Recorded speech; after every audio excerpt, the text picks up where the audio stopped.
नमस्कार। प्रतिदिन हम आपको शास्त्रों के बारे में बिल्कुल ही बुनियादी ज्ञान बता रहे हैं।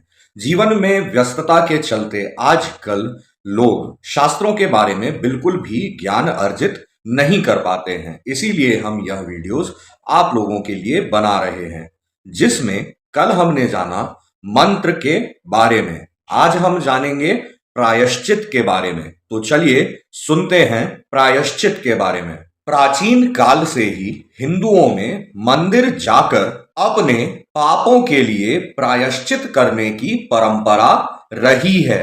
प्रायश्चित करने के महत्व को स्मृति और पुराणों में विस्तार से समझाया गया है। गुरु और शिष्य परंपरा में गुरु अपने शिष्य को प्रायश्चित करने के कई अलग अलग तरीके बताते हैं। बुरे कर्म के लिए प्रायश्चित करना तपस्या का दूसरा रूप है।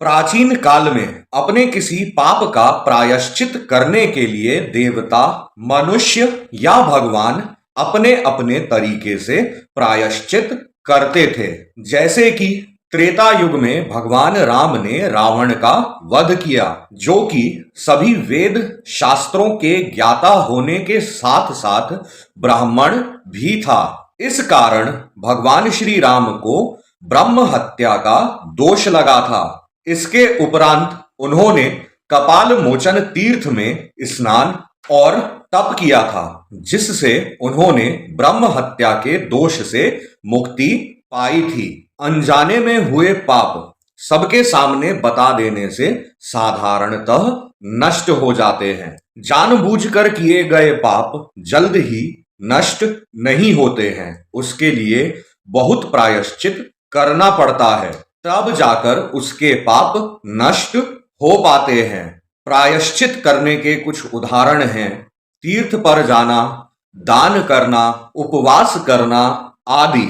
और किस प्रकार के पाप के लिए किस प्रकार का प्रायश्चित करना चाहिए, इसकी विस्तृत जानकारी पुराणों में मिलती है।